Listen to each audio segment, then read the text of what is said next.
down to Biscayne. Yikes. 5 on the floor, ride for my dogs. Where here's the thing, you can check the score. Hustle hard, couple scars, wearing rubber frogs. Just like Butler said, you in trouble, y'all. Kept the flow playing, got it all band. Y'all seen the block, stop with one hand. And Pat we trust, it's power, have the guts. We're here to bring the heat, y'all can hang it up. Welcome to 5 on the Floor, a daily insider show on the Miami Heat and the NBA, featuring Ethan Skolnick, Greg Sylvander, and Alex Toledo, plus others from the 5 Reasons Sports Network. Welcome into the latest emergency pod edition of 5 on the Floor. I am your host, Greg Sylvander. Today's floor plan with me, Brady Hawk. You can follow him on Twitter at BradyHawk305. We are going to dive into the Terry Rozier acquisition that the Miami Heat made today. Get you completely up to date on our reporting, the reporting of others, what has finalized, and where we go from here. We're going to get into all that, but before we do, I want to tell you about a great sponsor of the 5 Reasons Sports Network, and that is Better Edge. Better Edge is a lot different than all your other betting apps. It is the stock exchange for sports betting. It's peer-to-peer, so you can go out and find the line that you want. Instead of betting against the book, you bet against other users on the app that are also betting. Better Edge helps connect you with other users that want to bet the opposite side of the bet that you're looking for, and you can get the odds that you're looking for. You got to use the code 5RSN. That'll get you $20 in free play. That's Better Edge, the stock exchange for sports betting. Use the code 5RSN for $20 in free play. So, we got the Woj bomb of Woj bombs, but if you're subscribed to Off the Floor, and shout out to our Off the Floor Discord subscribers, because we've been following this for about, we've been tracking it for a while, but we've been following this news for about 5 days now. The Miami Heat traded Kyle Lowry to the Charlotte Hornets today for Terry Rozier, Kyle Lowry, and a protected 2027 first-round draft pick. So it's lottery protected, goes unprotected in 2028, goes to Charlotte with Kyle Lowry for Terry Rozier. This does a couple things for Miami. Let me just set the stage here. Brady's going to give us all the good stuff on the basketball side of this, I promise. So the Heat have saved $15.4 million in luxury tax with this move. They move $6.4 million, or they create a $6.4 million trade exception, and they move about $6 million away, further away from the second apron. That will give them the opportunity now to, and I hate to look ahead to the next move. We're going to stay in the moment on Terry Rozier, but it does give them the opportunity now to play in the buyout market. They have their full taxpayer mid-level exception available to them now, so they will be able to hunt with that, and they can spend it without passing the second apron. So they can be players in the buyout market. They still can't sign anyone who's bought out that makes more than the league average salary of $12.4 million. But so I'll give you an example. If Gordon Hayward gets bought out, the Miami Heat cannot bid for his services. If PJ Tucker gets bought out, he makes about $11 million. They can bid for his services. So we shall see how that shakes out. Terry Rozier is the catch of the day. Point guard is the position he shall play. Brady, initial thoughts on the move? They added some talent. They added a little bit of offensive juice to a team that is bottom 5 in points per game. It's a team that we're watching scrape the 80s over the last 4 games. Like, they needed talent. They needed offensive firepower, and they added that. You figure out the rest later. I know there's going to be a lot of conversation about how does it fit. Spoelstra will figure that out. Just give Spoelstra talent and let him figure that out later. Right now, just kind of get as much firepower as you can, and you kind of see what they're doing here. So, I mean, what are they adding? I think, number one, watching his game, like, he is just so smooth. Like, he is such, like, a tough player to guard, and we know this firsthand because I feel like we're playing Charlotte every night in the regular season. And he was averaging 29 points a game against them this year. I think he had 26, 28, and 34, something like that this against 3 games against the Heat this year. And it's like, he really was hurting them. And it was in so many different ways. It's the 3-point shooting. He was shooting 39% on pull-ups this year, which is definitely helpful with the fact of what they were doing offensively from deep. The mid-range stuff, I think he was shooting like 48% on mid-range pull-ups. And I just think about the diet of their shots and the amount of mid-range shots they take, and adding that to the fold now with Tyler, with Bam, who's taking a bunch, with all these guys. It's helpful. And I just watched the big thing I think that everybody's going to talk about. He's a lob thrower. I think you watch these moments from him, and the way he's playing, and getting the ball to his wings and bigs, the way he's running in transition. I'm not saying he's going to fix the transition stuff on his own, but he's definitely helpful. Like, he's so speedy and quick, and he can find his little lanes there.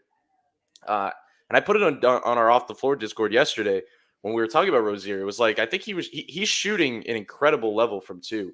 I think it was around like 55% from two this year. And it's like, that stuff is just so key for a team that does lack a little bit of rim pressure, does lack a little bit of that extra step in the lane.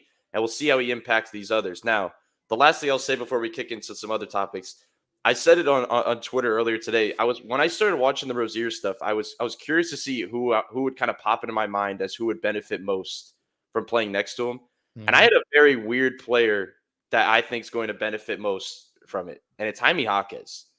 Just like watching the way he plays, and I kind of put some of the clips on Twitter, but he's always manipulating like that weak side defender, and he's throwing a lob over the top to a baseline cutter.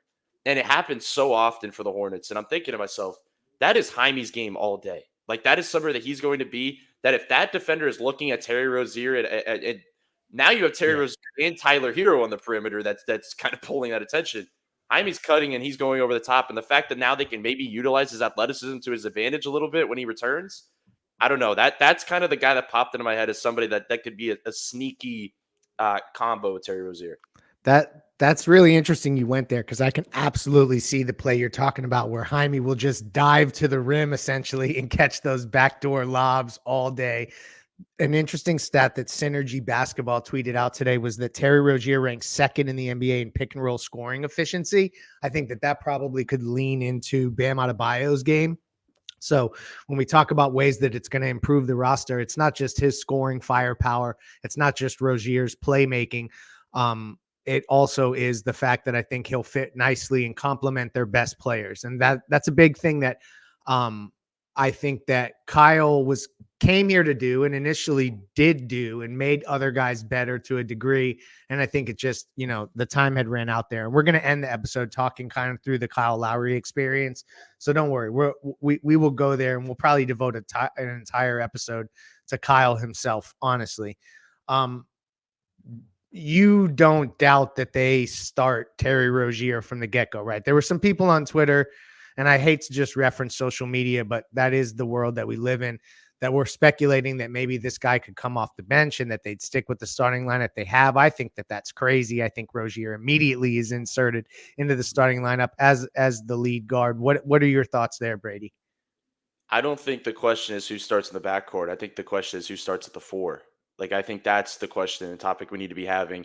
I know that, once again, I think the big topic is going to be, how does Terry Rozier and Tyler play together? Because we've had these conversations over the last few games where the issues have been Jimmy, Tyler, Bam in terms of them fitting together in the start of games. And now you had Terry Rozier, who is going to get shots up. Like, there's no doubt about that. Like, he's not Kyle who's going to have 2 shot attempts at the end of the game. Like, he is going to find his looks. That they're going to have to figure that out. Now, the question becomes, next to those 4, do you continue to start Jovic now that you kind of do have a point guard in there and it doesn't really seem like the cleanest fit? Or do you go to a Haywood Highsmith type, which is the guy that probably makes the most sense, that you can guard the point of attack, that you can move things around, you can switch a bunch, you can kind of a guy that does not need the ball in his hands, a guy that can just play the spot up and give the ball and clear out. Like, he probably feels like the cleanest fit.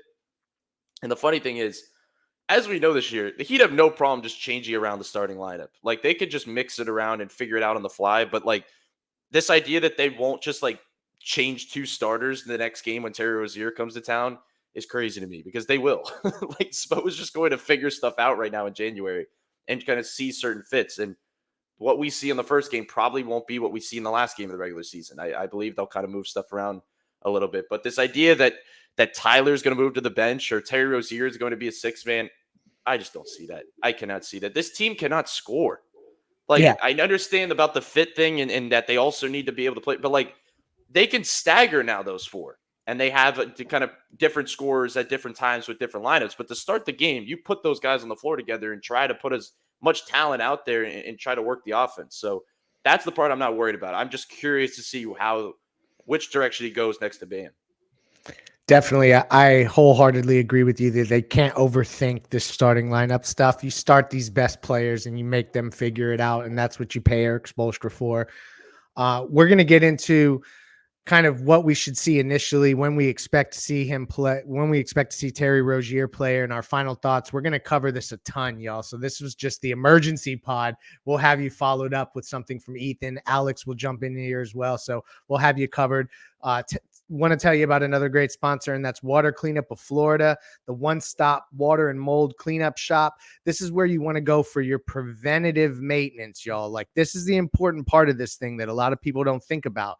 You need to have your preventative maintenance in place, your leak detection in place. This is the time of year where you want to get those leaks fixed before the summer comes back around, and then your damage assessment. They will have you covered every step of the way. They have over 55-star reviews on Google. 561-408-7835. You can also contact them at info@wcufl.com or visit wcufl.com. This is Water Cleanup of Florida. If you got the schmutz, they got the guts. So you think we see Terry against Memphis or Boston? Because a lot of people think that they're going to hold him for the Boston game. My inclination is to say that I think they get all the stuff wrapped up today, physicals and such. It's not a big travel moment from Charlotte to Miami, if that's where Terry was. And I think he plays tomorrow against Memphis. What's the hunch that you have, Brady? I mean, that what you just said makes a lot of sense. I don't think there's a big turnaround there as long as he passes the physicals. So this isn't like one of those things where he has to clear an injury. Like, he can kind of just get thrown out there, and in NBA, they're not getting him up to speed. They're just going to probably learn on the fly a little bit. But I mean, it is a back-to-back. I mean, they very well could just wait the extra day. And the fact of the script being him returning in Miami against Boston, his old team, like, that feels very script-like. So I could very well see that a little bit. So, I mean, or what's going to happen, Greg, I think we could very well say this is the most Miami Heat thing to happen is he's going to wait till Boston to play, and then Jimmy's going to sit out the Boston game. So then we're going to do the thing for like 2 weeks where one guy's going to keep going down, and we'll be like, when can we see the four guys play together? I'm not putting that out there for it to happen, but I could just, that's a very Miami Heat thing to just go on and just play this cat and mouse game. Yep. I agree with you there. It'll be funny to see if I think initially they may want to get their 5 guys out there. They're 5 on the floor. Shout out to the show. But it may be 4 on the floor initially until Jaime can be back. I think Haywood Highsmith is the move from a starting lineup perspective. Brady, I think you're onto something there. I don't know if we see it immediately. And I think that they get Terry Rozier out there soon. A couple other notes, just roster building wise. This is a situation where going forward, they obviously have committed to Terry Rozier beyond this year. He has a contract that this year, and hold on, I'll get this up here so that we can review it properly. Bear with me here, folks. Terry Rozier currently makes $24.9 million or 23.9. He's up for 24.9 next year. And then he has a partial guarantee, but when I say partial guarantee, most of it's guaranteed for the following season. So they've locked into Terry Rozier. He is a movable contract, but this is a player that Eric Spoelstra really likes. I heard from a source this morning that Spo is fired up about the acquisition of Terry Rozier. And really the only steward in the organization that Lowry had left was Coach Spo at the very end, until the very end. So I think that for Spoelstra to be excited about the Rozier's addition, Rozier to be as excited as he is, a source suggested to a source or an associate close to Terry Rozier told Barry Jackson of the Miami Herald that he was, super happy to join the team. So I think today's a really good day. Heat fans should feel really good about the fact that they upgraded the team. I know that it's not the name or the cachet of a player like Dame Lillard, etc., but this is the type of move that from a cost perspective, it did not cost much for them to get a lot better today. Brady, final thoughts before we close. I mean, we've had so many podcasts and conversations about the Damian Lillards and all these top whales and everything, but I think the thing we kept coming back to, and a lot of fans were saying, is like, just go make the upgrade. Like, stop going for the jugular. Like at some point, you just got to upgrade your talent.